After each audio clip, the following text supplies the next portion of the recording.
जो विषयटी आरंभ कर आगु जावाई चाहूँगी आमने आलोचना करुछु गोटे उत्तम विश्वासी चिन्ह लक्षण गुणावली विषय रे एवं से संदर्भ रे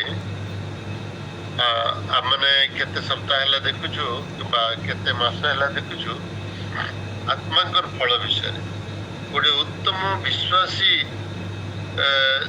प्रथम से जेन्युइनली सेव्ड हेतिबा आवश्यक अर्थात से वास्तविक परित्राण प्राप्त हेतिबा व्यक्ति हेतिबो से पवित्र आत्मा रे पूर्ण हेतिबा आवश्यक बा पवित्र आत्मा रे परिपूर्ण हेबा पे अपेक्षारत थिबो। तृतीय रे से ईश्वरंकर वाक्य पाई क्षुदित एवं से शिक्षा ग्रहण करने पे सबले प्रस्तुत थिबो एवं तापरे तृतीय विषय मैंने देखिथिलु बा चतुर्थ विषय से गोटे विश्वस्त सिंसियर आ श्रृंखलित कार्यकारी हेबो काम करिया व्यक्ति हेतिबो एवं पंचम रे से कठिन परिश्रम करी निजर रोजगार करुथिबो से गोटे माने लेजी व्यक्ति हेई नथिबो बा कार्य रे से ठकामी कर नथिबो। एवं षष्ठ विषय हमने देखुछु ताकि कंटिन्यू करजता होची पवित्र आत्मा को फल गलातिया 5:22-23 अनुसार पवित्र आत्मा यदि से पूर्ण होती पवित्र आत्मा रे ताहले पवित्र आत्मा को फल मध्य ता जीवन रे देखा जीवा अति आवश्यक एवं ताहा निश्चित भाव रे नेचुरल बा प्राकृतिक भाव रे निश्चय आत्मा फल ता जीवन रे देखा जीवा कथा। पवित्र आत्मा माने पाइछु बोली कहि देले हबनी आत्मा फल अवश्य आम जीवन रे थिबा आवश्यक। यदि आत्मा फल नाही ताहले हमने केमती जानिबा केमती चिन्हिबा गोटे लोक को जे पवित्र आत्मा रे से परिपूर्ण हेछि। खाली टिके परभाषा कहि देले यथेष्ट नुह सेटा मध्य गोटे आत्मांकर फल किंबा आत्मांकर परिप्रकाश चिन्ह किंतु सेतिकिरे अटकिबा अनुचित ताहा प्रारंभिक चिन्ह किंतु आगु बढ़िबा को हेबो पवित्र आत्माकर फल आम जीवन रहिबा आवश्यक। आमने मध्य चिंता करथिले जदि आमे ईश्वरंकर संतान ताहले ईश्वरंकर गुण आम मध्य आसीबा दरकार अर्थात से गुणसूत्र आत्मिक गुणसूत्र स्पिरिचुअल जीन्स आसीबा दरकार। पितांकर जो आत्मिक जीन से तो आत्मा अटंती तेणु आत्मिक जीन ही आसीबो शारीरिक तो आसीबो नहीं से ईश्वर शारीरिक नुहंती तांकर आम भली शरीर नहीं से आत्मा अटंती केवल प्रभु यीशु आम भली मनीष हेतिले किंतु ईश्वर आत्मा अटंती एवं तांकर आत्मिक गुणावली आम मध्य आसीबा दरकार एवं आम मध्य से गुणसूत्र जहाँ कहे डीएनए से स्पिरिचुअल डीएनए आम भीतर रहिबा दरकार एवं से भली आम माने चिंता करूछु प्रेम आनंद शांति धैर्य बा दीर्घ सहिष्णुता एवं परोपकारिता एवं कौन तापर गुडनेस कहले कौन लिखाई जे बढ़िया रे भद्रता लिखाई हाँ जेंटलनेस होची भद्रता ता पूर्वरु जेंटलनेस मृदुता बोधे आज्ञा ता पूर्व दीर्घ सहिष्णुता आत्मा को फल प्रेम आनंद शांति दीर्घ सहिष्णुता परोपकारिता भद्रता विश्वस्तता मृदुता और आत्म संयम। अच्छा परोपकारिता है पारे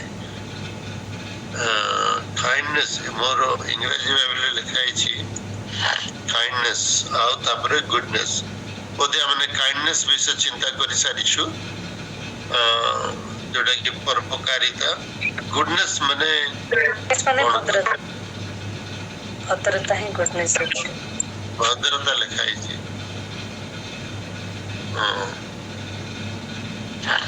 ଭଦ୍ରତା ଠିକ ଅଛି କିନ୍ତୁ ତାକୁ ଆମେ ତା ଅପେକ୍ଷା ଆଉ ଟିକେ ଗଭୀରତା ଆଡକୁ ଯିବା ଦରକାର। ଉତ୍ତମତା ହେଇଥିବ ଭଦ୍ରତା ଗୋଟେ ଉତ୍ତମତା ହେଇଥିବ ଗୁଡନେସ୍ ମାନେ ଉତ୍ତମତା ହେଇଥିବ। ଗୁଡନେସ୍ ଉତ୍ତମତା ଲେଖା ହେଇଛି କି ବିଶ୍ୱସ୍ତତା ପୂର୍ବରୁ କଣ ଅଛି?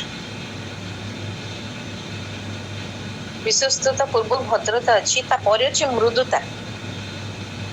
ଜେଣ୍ଟଲନେସ୍ ହଉଛି ମୃଦୁତା। ତ ଜେଣ୍ଟଲନେସ୍ के ଜାଣି ଭଦ୍ରତା ହବ ଆମ ଓଡ଼ିଆ ଭାଷାରେ ଜେଣ୍ଟଲନେସ୍ ମୃଦୁତା ଲେଖା ହେଇଛି କିନ୍ତୁ ସେଇଟା ଭଦ୍ରତା ହେବା ଦରକାର। ଆଉ ଗୁଡନେସ୍ ହଉଛି ଉତ୍ତମତା, ଉତ୍ତମ ହେବା। କାଇଣ୍ଡନେସ୍ ତା ପୂର୍ବରୁ ପରୋପକାରିତା ଅଛି, ଠିକ ଅଛି, କିନ୍ତୁ ଏଇ ସ୍ଥାନରେ ପରବର୍ତ୍ତୀ ଯୋଉ ଗୁଡନେସ୍ ଲେଖା ହେଇଛି ସେଇଟା ମଧ୍ୟ ଗୋଟେ ପ୍ରକାର ପରୋପକାର କିନ୍ତୁ ଉତ୍ତମତା ବୋଲି ଆମେ ତାକୁ ଭାବିବା। ଇଂରାଜୀରେ ଯେହେତୁ ଗୁଡନେସ୍ ଲେଖା ହେଇଛି ଆଉ ତାର ଠିକ ଓଡ଼ିଆ ଅନୁବାଦ ଉତ୍ତମତା ହେବା ଆବଶ୍ୟକ। ତେବେ ଆମେ ଆଜି ଦେଖିବା ଈଶ୍ୱରଙ୍କର ବାକ୍ୟରୁ ପ୍ରଥମେ ଆମେ ପଢିବା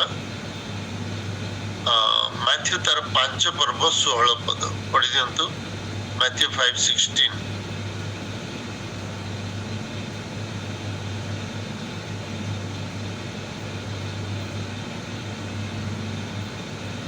କଥା ଶୁଭୁଛି?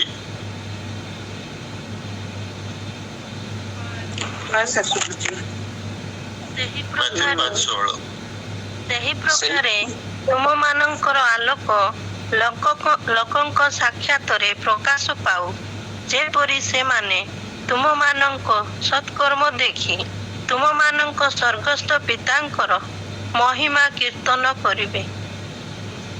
ଧନ୍ୟବାଦ। ହଁ, ସତ୍କର୍ମ এই ସ୍ଥାନରେ ଯୋଉ ସତ୍କର୍ମ କୁହାଯାଉଛି ଗାଲାତୀୟ 5:22 ଯେତେବେଳେ ଗୁଡନେସ୍ ଶବ୍ଦ ଇଂରାଜୀରେ କୁହାଯାଉଛି ତାର ଗ୍ରୀକ୍ ଶବ୍ଦ ହେଉଛି ଆଗାଥୋସ୍। ଆଗାଥୋସ୍ ମାନେ ଉତ୍ତମତା ଏବଂ ଦୟାଳୁ ଭାବ ଏବଂ ପରୋପକାର ମଧ୍ୟ ତା ଭିତରେ ଅଛି।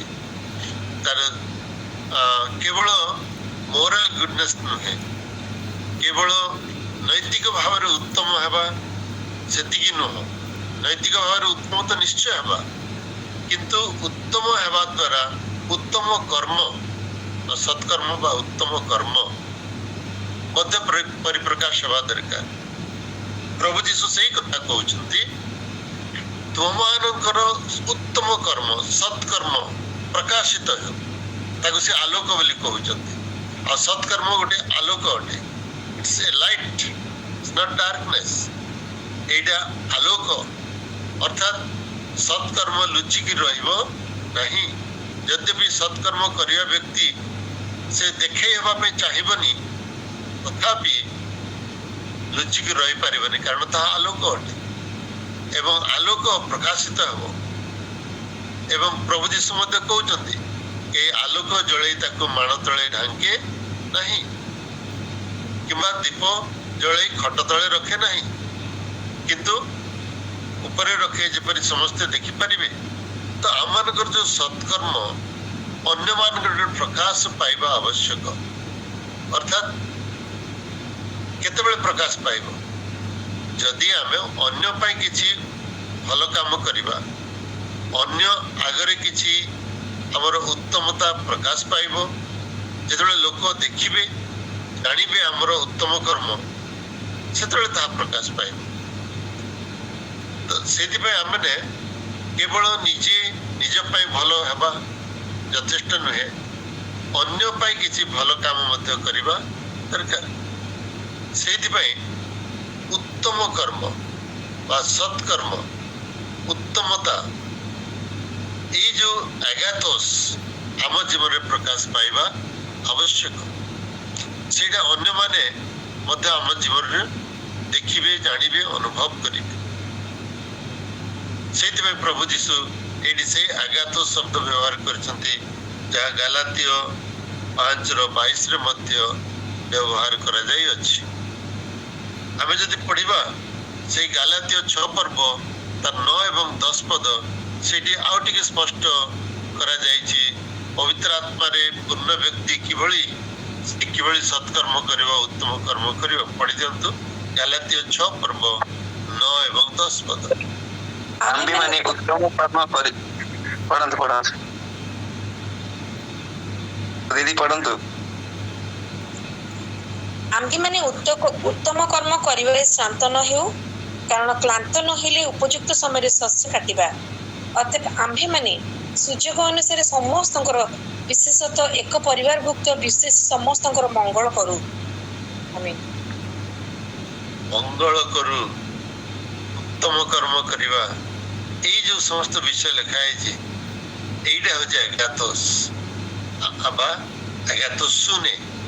ଆମେ ଯେତେବେଳେ ଉତ୍ତମ କର୍ମ କରୁ, ଅନ୍ୟମାନଙ୍କର ନିମନ୍ତେ କିଛି ମଙ୍ଗଳ ସାଧନ କରୁ, ଆମମାନଙ୍କର ପରମେଶ୍ୱର ମଙ୍ଗଳମୟ, ମଙ୍ଗଳକାରୀ। ଆମେ ଗୀତ ଗାଉ, ତୁମେ ମଙ୍ଗଳକାରୀ ମୋ ମଙ୍ଗଳମୟ।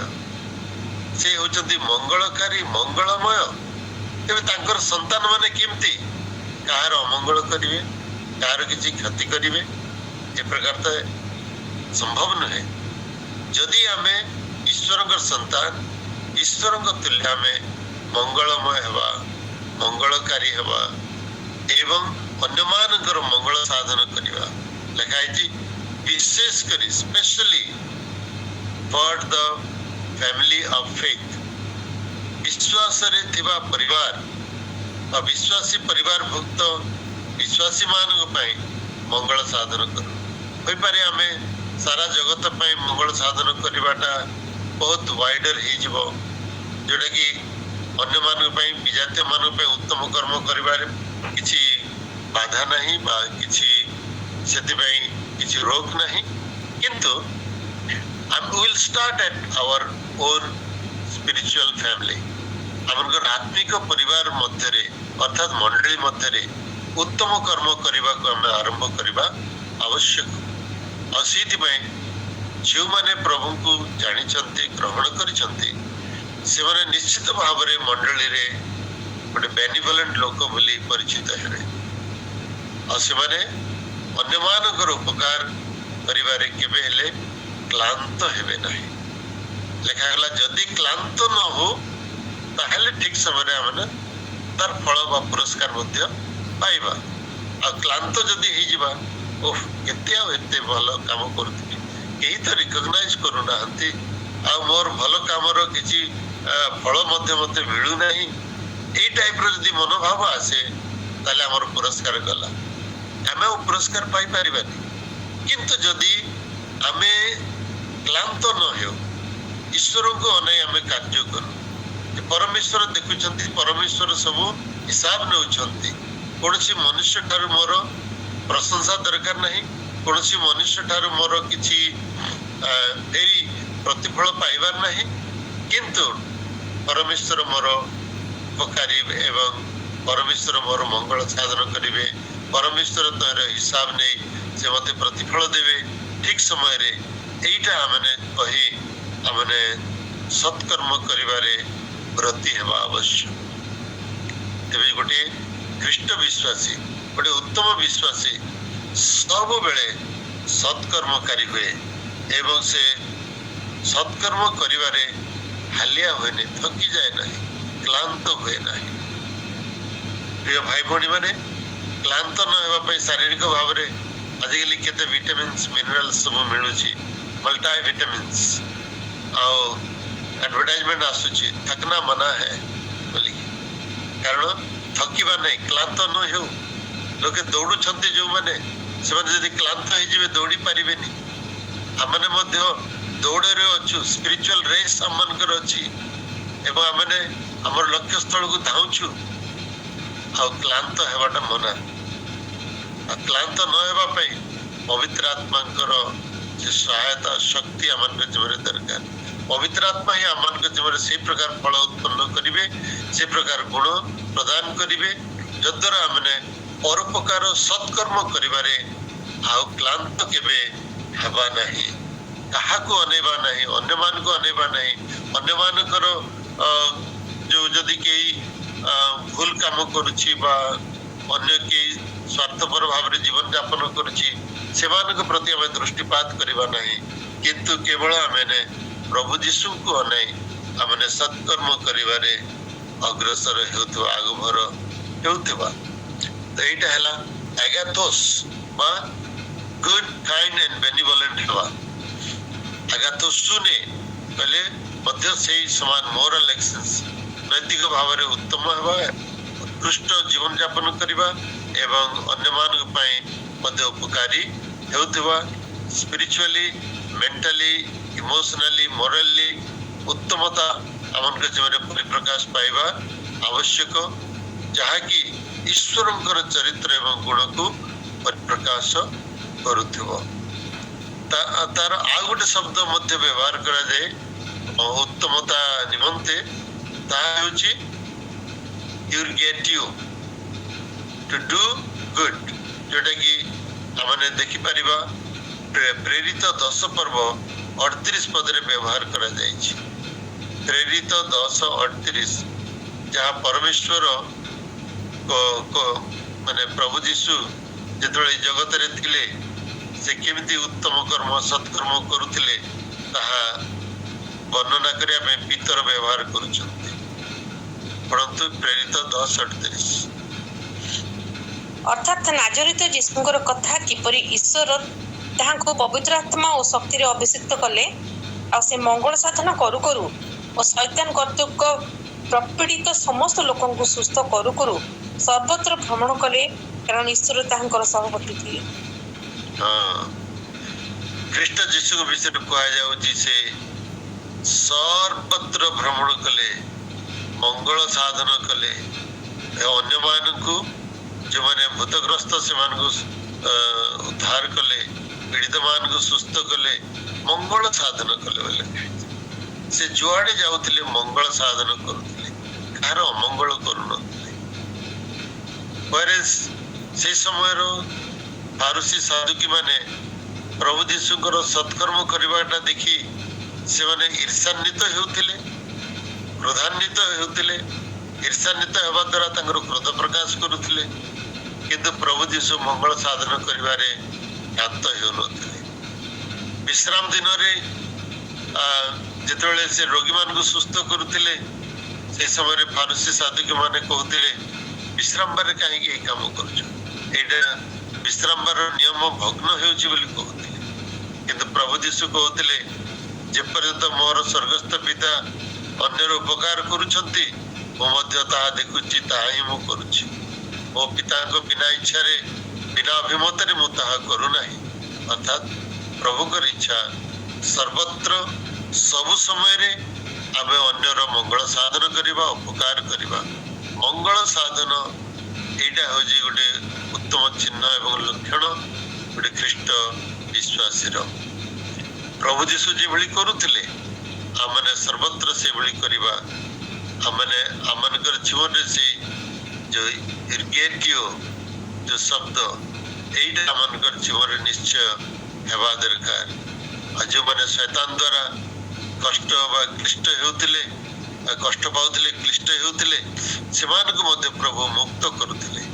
ତେବେ ଆମମାନଙ୍କର କ'ଣ କର୍ତ୍ତବ୍ୟ? ଆମେ ଯୁଆଡ଼େ ଯିବା, ଯଦି ରୋଗୀ ଦୁଃଖୀ ଦେଖିବା ସେମାନଙ୍କୁ ସାହାଯ୍ୟ କରିବା, ପ୍ରାର୍ଥନା ଦ୍ୱାରା ସୁସ୍ଥ କରିବା ପାଇଁ ବା ଔଷଧ ଦ୍ୱାରା ସୁସ୍ଥ କରିବା ପାଇଁ ବା ସେବା ଦ୍ୱାରା ସୁସ୍ଥ କରିବା ପାଇଁ ବା କୌଣସି ଉପଦେଶ ଦେବା ଦ୍ୱାରା ବା କୌଣସି ପ୍ରକାର ହେଲ୍ପ କରିବା ଦ୍ୱାରା, ଏବଂ ଯଦି ଭୂତଗ୍ରସ୍ତ ଶୈତାନ ଦ୍ୱାରା ଆକ୍ରାନ୍ତ, ଶୈତାନ ଦ୍ୱାରା କ୍ଲିଷ୍ଟ କୌଣସି ବ୍ୟକ୍ତିକୁ ଆମେ ଦେଖୁ, ପ୍ରାର୍ଥନା ଦ୍ୱାରା ତାକୁ ମଧ୍ୟ ଆମେ ସୁସ୍ଥ କରିବା ଏବଂ ଉଦ୍ଧାର କରିବା ଅତି ଆବଶ୍ୟକ। ଏବଂ ତା ସହିତ ସମୟ ବିତେଇ ଆମେ ପ୍ରଭୁଙ୍କ ନାମରେ ଏବଂ ଶକ୍ତିରେ ସେମାନଙ୍କୁ ଉଦ୍ଧାର କରିବା। ଏହି ପ୍ରକାର ସର୍ବତ୍ର ଏବଂ ସୁସମାଚାର ଦେବା ଦ୍ୱାରା ଲୋକମାନଙ୍କୁ ଅନ୍ଧକାରରୁ ଆଲୋକକୁ ନେଇ ଆସିବା, ସୁସମାଚାରରେ ଯୋଉ ଶକ୍ତି ଅଛି ସେଇ ଶକ୍ତିୟୁକ୍ତ ସୁସମାଚାର କହିବା ଦ୍ୱାରା ଲୋକମାନଙ୍କୁ ନରକରୁ ଟାଣି ଆଣିବା, ଏଇଟା ଆମମାନଙ୍କର ମଧ୍ୟ ଗୋଟେ ମଙ୍ଗଳ ସାଧନର ମୁଖ୍ୟ ବିଷୟ ଅଟେ। ଦିନ ମାନଙ୍କରେ ଗତ ମାସରେ ତ ନୁହଁ, ଏଇ ମାସରେ ମୁଁ ବିଶାଖାପାଟଣା ଯାଇଥିଲି। ଫାର୍ଷ୍ଟ ସଣ୍ଡେ ଯେତେବେଳେ ଦାମନଯୋଡ଼ି ଚର୍ଚ୍ଚରେ ମୁଁ ରୁହେନି, ସେତେବେଳେ ଅନ୍ୟାନ୍ୟ ଜାଗାକୁ ଯାଇଥାଏ।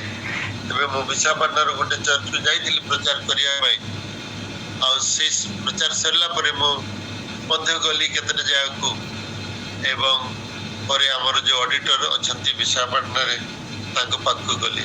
ସେ ଜଣେ ହିନ୍ଦୁ ବ୍ରାହ୍ମଣ ଲୋକ, ଏବଂ ଯେତେବେଳେ ତାଙ୍କ ପାଖକୁ ମୁଁ ଯାଇ କଥାବାର୍ତ୍ତା କରୁଥିଲି, ଆଉ ସେଇ ସମୟରେ କଥା କହୁ କହୁ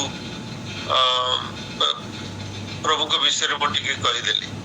ଆଉ ସେଇ ସମୟରେ ସେ କହୁଛନ୍ତି, ଆଜ୍ଞା ମୋ ପାଖରେ ମଧ୍ୟ ବାଇବେଲ ଅଛି। ଆଉ ଦେଖେଇଲେ, ଏଇଠି ଦେଖନ୍ତୁ ମୋର ସେଲ୍ଫରେ ବାଇବେଲ ଅଛି। ତେବେ ମୁଁ ତାଙ୍କୁ ପଚାରିଲି, ବାଇବେଲ ପଢୁଛନ୍ତି ତ? ଆଉ ସେ କହିଲେ, ସମୟ ହଉନି ଆଜ୍ଞା।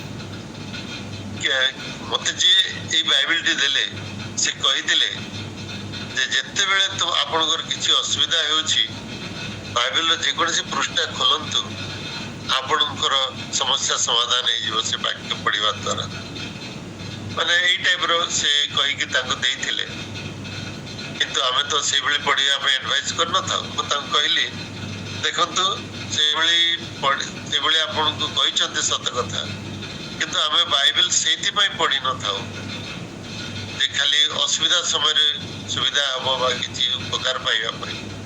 ବାଇବେଲ ଏଇଥିପାଇଁ ଆମେ ପଢୁ, ଆମେ ଯେପରି ଆମଙ୍କର ଆତ୍ମା ବଞ୍ଚିବ, ନରକରୁ ରକ୍ଷା ପାଇବ, ପରିତ୍ରାଣ ଏବଂ ଉଦ୍ଧାର ପାଇବା, ସେଇଥିପାଇଁ ଆମେ ବାଇବେଲ ପଢିବା ଦରକାର। ଏବଂ ଈଶ୍ୱରଙ୍କର ବାକ୍ୟରେ ଶକ୍ତି ଅଛି, ସେ ଆମଙ୍କର ଜୀବନକୁ ରୂପାନ୍ତରିତ କରି ଆମମାନଙ୍କୁ ମୃତ୍ୟୁ ମୁଖରୁ ବଞ୍ଚାଇବ। ଏବଂ ତାପରେ ମୁଁ ସେ ତାଙ୍କୁ ଆହୁରି କେତେ ଗୁଡ଼ିଏ ବିଷୟ କହିଲି ଯେ କାହିଁକି ବର୍ତ୍ତମାନ ଲୋକମାନେ ଆମମାନଙ୍କୁ ଅଭିଯୋଗ କରୁଛନ୍ତି ଆମମାନଙ୍କ ବିରୁଦ୍ଧରେ ଯେ ଲୋକଙ୍କର ଧର୍ମ ଆମେ ପରିବର୍ତ୍ତନ କରୁଛୁ ବୋଲି। ଆମେ କାହାର ଧର୍ମ ପରିବର୍ତ୍ତନ କରୁନାହୁଁ ବା କରିପାରିବୁ ମଧ୍ୟ ନାହିଁ, କିନ୍ତୁ ଆମମାନଙ୍କର ଗୋଟାଏ ଧର୍ମ ହେଉଛି ପରୋପକାର। ଯେପରି ଲୋକମାନେ ନରକ ନ ଯାଇ ସ୍ୱର୍ଗ ଆଡ଼କୁ ଯାଆନ୍ତି, ପ୍ରଭୁଙ୍କ ନିକଟକୁ ଯାଆନ୍ତି, ପ୍ରଭୁଙ୍କର ସନ୍ତାନ ହୁଅନ୍ତି, ସତ୍କର୍ମ କରନ୍ତି, ମନ୍ଦିର ରକ୍ଷା ପାଆନ୍ତି, ଶୈତାନ କବଳରୁ ସୁରକ୍ଷା ପାଆନ୍ତି। ଏଇଥିପାଇଁ ଆମେ ଲୋକଙ୍କୁ ଭଲ ରାସ୍ତାରେ ଆସିବା ପାଇଁ ପରାମର୍ଶ ଦେଉଛୁ। ଏବଂ ସେଇଥିପାଇଁ ଲୋକମାନେ ଆମମାନଙ୍କ ବିରୁଦ୍ଧରେ ଅଭିଯୋଗ କରୁଛନ୍ତି, ପରିବର୍ତ୍ତନ କରୁଛନ୍ତି। ଆଉ ନିଶ୍ଚିତ ଭାବରେ ଆମେ ଚାହୁଁଛୁ ଲୋକେ ପରିବର୍ତ୍ତିତ ହୁଅନ୍ତୁ, ଖରାପରୁ ଭଲ ଆଡ଼କୁ ଯାଆନ୍ତୁ। ଆଉ ସେଇଥିପାଇଁ ଲୋକେ ଯାହା ବି କୁହନ୍ତୁ କିଛି ଯାହା ଆସେ ନାହିଁ। ଆମେ ଲୋକଙ୍କର ଧର୍ମ ପରିବର୍ତ୍ତନ କରୁନାହୁଁ, ଲୋକଙ୍କର ହୃଦୟ ମନ ପରିବର୍ତ୍ତନ କରୁଛୁ, ଜୀବନ ପରିବର୍ତ୍ତନ କରିବା ପାଇଁ ଆମେ ଚେଷ୍ଟା କରୁଛୁ, ଯେପରି ସେମାନେ ଅନ୍ଧରୁ ଉତ୍ତମତା ଆଡ଼କୁ ଯିବେ ଏବଂ ଅନ୍ଧକାରରୁ ଆଲୋକକୁ ଯିବେ, ନରକରୁ ସ୍ୱର୍ଗ ଆଡ଼କୁ ସେମାନେ ଯାତ୍ରା କରିବେ। ଏଇଟା ହିଁ ଆମମାନଙ୍କର କର୍ତ୍ତବ୍ୟ। ସେତିକିବେଳକୁ ସେ ବେଶ କନଭିନ୍ସଡ ହେଇଗଲେ ଏବଂ ସେ ଠିକ କହିଲେ, ସତ କଥା ଆଜ୍ଞା, ଏଇଟା ବେକାର ଲୋକମାନେ କହୁଛନ୍ତି, ଆଉ ବିଶେଷ କରି ପଲିଟିକାଲ ମାଇଲେଜ ନେବା ପାଇଁ ଲୋକମାନେ ଏଇଭଳି କହୁଛନ୍ତି ବୋଲି ସେ କନଭିନ୍ସଡ ହେଲେ। ଏବଂ ମୁଁ ବିଶ୍ୱାସ କରୁଛି ଏଇ ବିଷୟ ତାଙ୍କ ହୃଦୟକୁ ନିଶ୍ଚୟ ସ୍ପର୍ଶ କରିଅଛି। ସୋ ଯେ ଆମେ ସତ୍କର୍ମ କରିବା ପାଇଁ ଏଇ 2-3ଟି ବିଷୟ ଧ୍ୟାନ କରିବା। ଲୋକମାନେ ରୋଗରେ ପୀଡ଼ିତ, ଲୋକମାନେ ଶୈତାନ ଦ୍ୱାରା ଆବିଷ୍ଟ ଏବଂ ପୀଡ଼ିତ, ଏବଂ ଲୋକମାନେ ପାପର ବନ୍ଧନରେ ଅଛନ୍ତି ଏବଂ ସେମାନେ ନରକଗାମୀ ହେଉଛନ୍ତି। ତେବେ ଏଇ ବିଷୟ ଆମମାନଙ୍କୁ ଚିନ୍ତା କରିବାକୁ ପଡେ। ଗୋଟେ ଲୋକ ଭୋକିଲା ଲୋକକୁ ଖାଇବାକୁ ଦେଇଦେଲେ ଯଥେଷ୍ଟ ନୁହଁ, ଦେବା କଥା, କିନ୍ତୁ ତାର ଆତ୍ମା ଯେ ବିନଷ୍ଟ ହେଉଛି, ତାର ଆତ୍ମା ପାଇଁ ଆମେ କଣ କରୁଛୁ? ତାର ଆତ୍ମା ପାଇଁ ମଧ୍ୟ ପଦେ ପ୍ରଭୁଙ୍କର ବିଷୟ ସୁସମାଚାର କଥା, କେଜାଣି ଡାଇରେକ୍ଟ ଆମକୁ ପ୍ରଚାର ଆବଶ୍ୟକ ନୁହେଁ, କିନ୍ତୁ ଗୋଟେ ପ୍ରେମର କଥା। ଏବଂ ଆମେ ଯେ କିଏ ତାର ସାକ୍ଷ୍ୟ ଦେଇକି ଆମେ ଯଦି କହିଦେବା ଦ୍ୱିପଦ, ତାହେଲେ ନିଶ୍ଚିତ ଭାବରେ ତା ଜୀବନରେ କାର୍ଯ୍ୟ କରିବ। ତେବେ ଯେତେବେଳେ ଆମେ ପ୍ରଭୁଙ୍କର ସନ୍ତାନ ଯୋଉଠି ଯିବା, ଯାହାକୁ ଭେଟିବା, କାର୍ଯ୍ୟକ୍ଷେତ୍ରରେ ହେଉ, ଯାତ୍ରା କରିବା ସମୟରେ ହେଉ, ଯେଉଁ ସ୍ଥାନରେ ମଧ୍ୟ ଆମେ ଲୋକଙ୍କୁ ଭେଟୁଛୁ, ଆମେ ସେମାନଙ୍କର କିଛି ମଙ୍ଗଳ ସାଧନ କରିବା ପାଇଁ ସୁଯୋଗ ଖୋଜିବା ଏବଂ ଆମମାନଙ୍କର ଜୀବନର ସାକ୍ଷ୍ୟ କହିବା ପାଇଁ ସୁଯୋଗ ଖୋଜିବା ଏବଂ ସୁସମାଚାରର ମଞ୍ଜି ବୁଣିବା ପାଇଁ ସବୁବେଳେ ଆମମାନେ ସଜାଗ ରହିବା ଆବଶ୍ୟକ। ଏହା ହେଉଛି ୟୁର୍ଗେଟିଓ ବା ସତ୍କର୍ମ କରିବାର ଗୋଟେ ବିଷୟ, ଉତ୍ତମ କର୍ମ କରିବାର ଗୋଟେ ପନ୍ଥା। ଏବଂ ତା ପାଇଁ ଆଉ ଗୋଟେ ଶବ୍ଦ ବ୍ୟବହାର କରାଯାଉଛି, ତାହା ହେଉଛି କ୍ୟାଲୋସ୍, ଗ୍ରୀକରେ ବା ବ୍ୟୁଟିଫୁଲ, ଗୁଡ୍, ନୋବଲ ବୋଲି କୁହାଯିବ। କ୍ୟାଲୋସ୍ର ଅର୍ଥ ବ୍ୟୁଟିଫୁଲ, ସୁନ୍ଦର, ଉତ୍ତମ, ଏବଂ ନୋବେଲର ଅର୍ଥ କଣ କହିବେ, ନୋବେଲକୁ କଣ କହନ୍ତି ଓଡ଼ିଆରେ?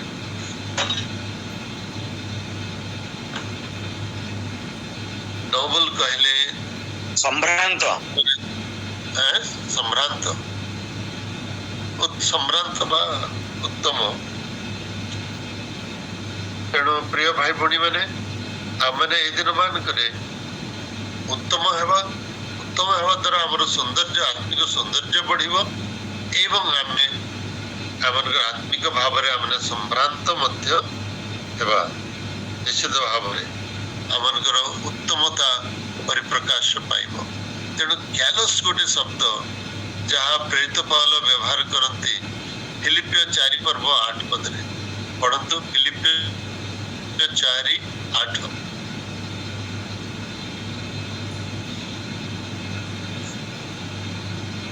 ଅବଶେଷରେ ହେ ଭାତୃଗଣ, ଯାହା ଯାହା ସତ୍ୟ, ଯାହା ଯାହା ଆଦରଣୀୟ, ଯାହା ଯାହା ଯଥାର୍ଥ, ଯାହା ଯାହା ବିଶୁଦ୍ଧ, ଯାହା ଯାହା ପ୍ରୀତିଭାଜନ, ଯାହା ଯାହା ସୁଖ୍ୟାତିଯୁକ୍ତ, ଯେକୌଣସି ସଦ୍ଗୁଣ ଓ ପ୍ରଶଂସାର ବିଷୟ ଥାଏ, ସେ ସମସ୍ତ ବିଷୟରେ ଚିନ୍ତା କର। ନୋବେଲ କହିଲେ ମହତ୍, ଉତ୍ତମ ବା ପ୍ରଶଂସନୀୟ ବିଷୟ। ତେଣୁ ସମ୍ଭ୍ରାନ୍ତ ଏଇଟା ଜାଗତିକ ଭାବରେ ଗଲା, କିନ୍ତୁ ଏଠି ଆମେ ଦେଖିବା ମହତ୍ ବୋଲି ଲେଖା ହେଇଛି। ମହତ ବିଷୟ, ଉତ୍ତମ, ମହତ, ଶ୍ରେଷ୍ଠ ବିଷୟ ମୁଁ ଡିକ୍ସନାରୀ ଦେଖିଲି। ତେବେ ଆମମାନଙ୍କର ଜୀବନରେ ମହତ୍ଵତା ପାଇବା ପାଇଁ ଆମମାନଙ୍କୁ ଏଇ ପ୍ରକାର ଜୀବନ ଯାପନ କରିବାର ଅଛି। ଗୋଟେ ବ୍ୟକ୍ତିର ଜୀବନରେ ମହାନତା କେମିତି ଆସିବ? ଯେତେବେଳେ ସେ ଅନ୍ୟର କିଛି ଉପକାର କରିବ, ଅନ୍ୟ ପାଇଁ ସେ ତାର ଜୀବନ ଅନ୍ୟ ପାଇଁ କିଛି ଉପକାର ଆଣିଦେବ। ଖାଲି ନିଜ ପାଇଁ ବଞ୍ଚିବା ନୁହେଁ। ମୁଁ ସବୁବେଳେ କୁହେ, ଖ୍ରୀଷ୍ଟିଆନ ଜୀବନ ନିଜ ପାଇଁ ବଞ୍ଚିବା ନୁହେଁ, କିନ୍ତୁ ଅନ୍ୟ ପାଇଁ ବଞ୍ଚିବା। ପରେ ଜଗତର ଲୋକମାନେ ନିଜ ପାଇଁ ବଞ୍ଚିବା ପାଇଁ ଚେଷ୍ଟା କରନ୍ତି, ଅନ୍ୟ ପାଇଁ ନୁହେଁ। କିନ୍ତୁ ଖ୍ରୀଷ୍ଟିଆନର ଗୋଟେ ଭିନ୍ନ ତାର ପରିଭାଷା ଆମେ ଜାଣିବା ଦରକାର, ବୁଝିବା ଦରକାର ଯେ ଆମେ ନିଜ ପାଇଁ ନୁହେଁ, ଅନ୍ୟ ପାଇଁ ବଞ୍ଚିବାର ଅଛି। ସେଥିପାଇଁ ନିଜ ପାଇଁ ସବୁବେଳେ ଚେଷ୍ଟିତ ନ ହୋଇ ଅନ୍ୟ ପାଇଁ କିଛି ନା କିଛି କାମ କରିବା ପାଇଁ ସବୁବେଳେ ଆମମାନଙ୍କର ଲକ୍ଷ୍ୟ ରହିବା ଆବଶ୍ୟକ। ପ୍ରେରିତ ପାଉଲ କହୁଛନ୍ତି ସେଥିପାଇଁ ଯାହା ଯାହା ସତ୍ୟ ଏବଂ ଉତ୍ତମ, ପ୍ରଶଂସନୀୟ, ଠିକ, ସଠିକ ଏବଂ ଶୁଚି, ପବିତ୍ର ଏବଂ ଲଭଲି ବା ବ୍ୟୁଟିଫୁଲ, এই সমস্ত বিষয় প্রতি চিন্তা কর। যে ক্যালোস শব্দ ব্যবহার করছেন যে স্থাନରେ উত্তমতা বিষয় লেখা, যাহা সব উত্তম বা যাহা সব সম্ভ্রমর বিষয়, তাহাକୁ ସେ କହୁଛନ୍ତି କ୍ୟାଲୋସ୍ ବୋଲି। ତ ପ୍ରିୟ ଭାଇ ଭଉଣୀ ମାନେ, ଈଶ୍ୱରଙ୍କ ଲୋକମାନେ, ଆମମାନେ ଈଶ୍ୱରଙ୍କର ଯୋଉ ଉତ୍ତମ ଗୁଣ, କ୍ୟାରେକ୍ଟର ଅଛି, ତାହା ଆମମାନଙ୍କ ଜୀବନରେ ନିଶ୍ଚୟ ରିଫ୍ଲେକ୍ଟ ହେବା ଆବଶ୍ୟକ। ଆମେ ଅନ୍ୟ ପାଇଁ ପ୍ରାର୍ଥନା କରିବା ଦ୍ୱାରା ମଧ୍ୟ ଅନ୍ୟର ଆମେ ଉପକାର କରୁଛୁ। କାରଣ ପ୍ରାର୍ଥନା ଗୋଟେ ଏ ପ୍ରକାର ବିଷୟ, ପ୍ରାର୍ଥନା କ'ଣ କରେ ନା ଅଣ୍ଡରଗ୍ରାଉଣ୍ଡ କାମ କରେ ଏବଂ ମାନେ ଦୃଢ଼ ଗୋଡ଼କୁ ଧୂଳିସାତ କରେ। ଯେମିତି ଚିରିହର ପ୍ରାଚୀର କେମିତି ଭାଙ୍ଗିଥିଲା, ସେମାନେ 6 ଦିନ ପର୍ଯ୍ୟନ୍ତ ଚାରିଆଡେ ପରିଭ୍ରମଣ କରୁଥିଲେ, ପ୍ରଭୁଙ୍କ ନାମ ନେଉଥିଲେ ଏବଂ କହୁଥିଲେ ଏଇ ଦୃଢ଼ ଗଡ଼ ଭୁଷୁଳି ଯାଉ, ଭାଙ୍ଗି ଯାଉ, ଯେପରି ଆମେ ଆଗକୁ ବଢିପାରିବୁ।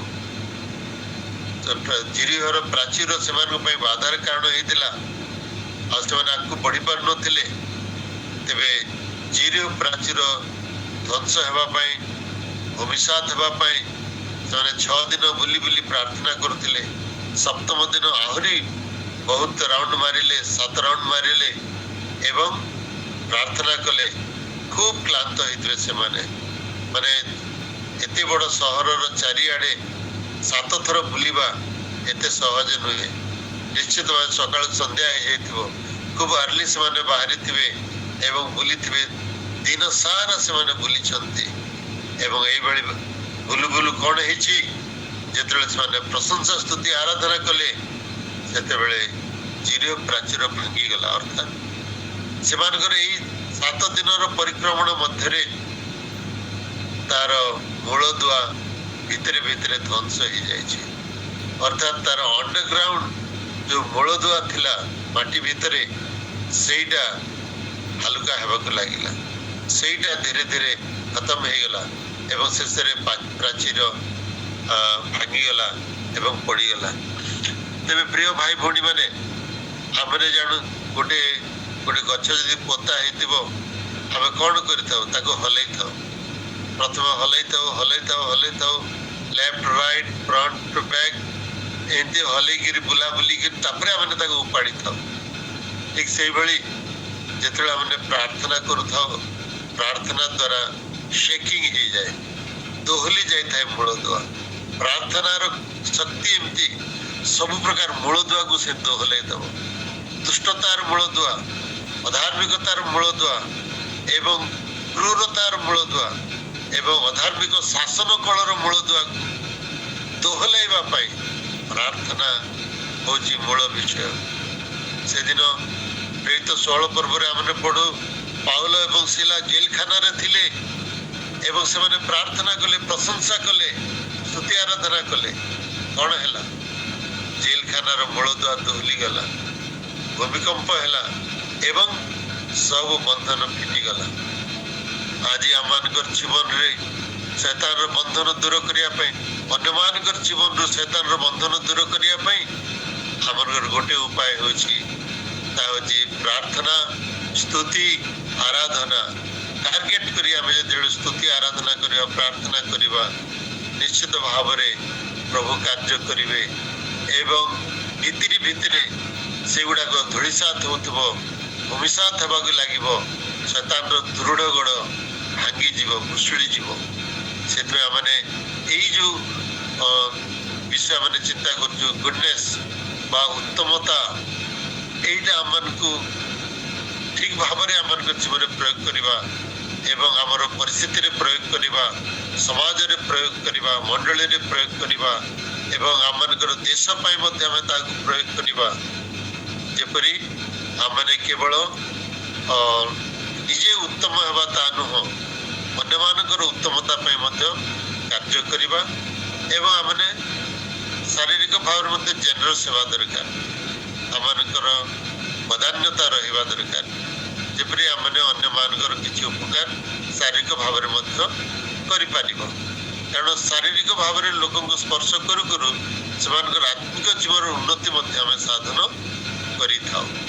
ତେବେ ପ୍ରଭୁ ଆମମାନଙ୍କୁ ସାହାଯ୍ୟ କରନ୍ତୁ, ଯେପରି ଏଇ ଦିନ ମାନଙ୍କରେ ଆମମାନଙ୍କର ଆତ୍ମାଙ୍କର ଫଳ ଆମମାନଙ୍କ ଜୀବନରେ ଦେଖାଯିବ, ପବିତ୍ର ଆତ୍ମାଙ୍କର ଫଳ ଏବଂ ଆମେ ସେ ଆଗାଥୋସ୍ ଏବଂ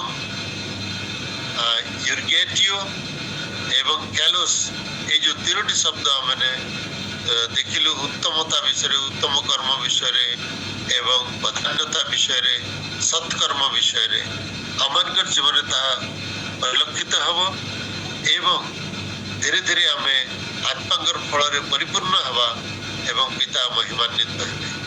ଯେମିତି ଯୋହନ 15 ଲେଖା ହେଇଛି, ତୁମେ ପ୍ରଚୁର ଫଳ ଫଳିଲେ ପିତା ମହିମାନ୍ୱିତ ହେବେ।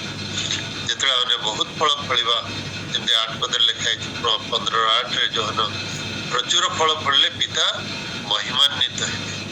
ପ୍ରଭୁ ଆମମାନଙ୍କୁ ସାହାଯ୍ୟ କରନ୍ତୁ। ଆଜି ଦିନ ଆମ ସମସ୍ତଙ୍କ ପାଇଁ ଶୁଭଙ୍କର ଆଶୀର୍ବାଦଜନକ ହେଉ, ଯେପରି ଆମେ କିଛି ନା କିଛି ଅନ୍ୟର ଉପକାର କରିବା। ଆଉ ଯେପରି ମଧ୍ୟ ଅନ୍ୟ ଧର୍ମାବଲମ୍ବୀ ମାନେ ମଧ୍ୟ କହିଥାନ୍ତି, ପରୋପକାରାୟ ସ୍ୱର୍ଗାୟ କିପରି ଆମେ ଅନ୍ୟମାନଙ୍କ ପାଇଁ ପରୋପକାର କରି ସ୍ୱର୍ଗ ପ୍ରାପ୍ତି କରିବା ଏବଂ ଅନ୍ୟମାନଙ୍କ ନିମନ୍ତେ ମଧ୍ୟ ସ୍ୱର୍ଗ ପ୍ରାପ୍ତି କରିବା ପାଇଁ ସାହାଯ୍ୟ କରିବା। ପ୍ରଭୁ ଆମ ସମସ୍ତଙ୍କର ସହବର୍ତ୍ତୀ ହୁଅନ୍ତୁ। ଯଦି ଆମେ ଈଶ୍ୱରଙ୍କର ସନ୍ତାନ, ସତ୍କର୍ମ ଉତ୍ତମ କର୍ମ କରିବା, ଉତ୍ତମ ହେବାରେ ଆମ ଅବହେଳା ନ କରୁ। God bless you all. Have a great day. Praise the Lord. Hallelujah. ଏ ପୃଥିବୀ ଜାଣୁ ଆମେ ଯୀଶୁଙ୍କର, ଆମେ ଯୀଶୁଙ୍କର। ଆମ କାମ ଦେଖି ଜଗତ ଜାଣିବ, ଆମ କାମ ଦେଖି ଜଗତ ଜାଣିବ। ଆମେ ଯୀଶୁଙ୍କର, ଆମେ ଯୀଶୁଙ୍କର। ଏ ପୃଥିବୀ ଜାଣୁ ଆମେ କର। Thank you pastor Dutta. ଆଜି ଆମେ ଉତ୍ତମ ଖ୍ରୀଷ୍ଟିଆନର ଲକ୍ଷଣ ବିଷୟରେ ଅନେକ ବିଷୟ ଜାଣିଲୁ।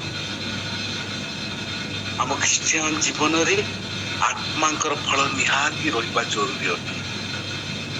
ନୈତିକତା ସହ ସତ୍କର୍ମ ଆମ ଜୀବନରେ ଆବଶ୍ୟକ। କ୍ଲାନ୍ତ ନୁହେଁ, ପବିତ୍ର ଆତ୍ମାଙ୍କର ସାହାଯ୍ୟରେ ଯୀଶୁଙ୍କୁ ଲକ୍ଷ୍ୟ କରି ଦୌଡ଼ିବା, ସତ୍କର୍ମ କରିବା, ନିଜ ପାଇଁ ନ ବଞ୍ଚି ଅନ୍ୟ ପାଇଁ ବଞ୍ଚିବା। ଏହି ଶରୀରରେ ଯୀଶୁଙ୍କର ଜୀବନ ବଞ୍ଚିବା। ସଦାସର୍ବଦା ଆମର ସୃଷ୍ଟିକର୍ତ୍ତାଙ୍କର ପ୍ରଶଂସା, ସ୍ତୁତି ଆଉ ଆରାଧନା କରିବା। ଆରାଧନାରେ ଶକ୍ତି ଅଛି, ପ୍ରାର୍ଥନାରେ ଶକ୍ତି ଅଛି।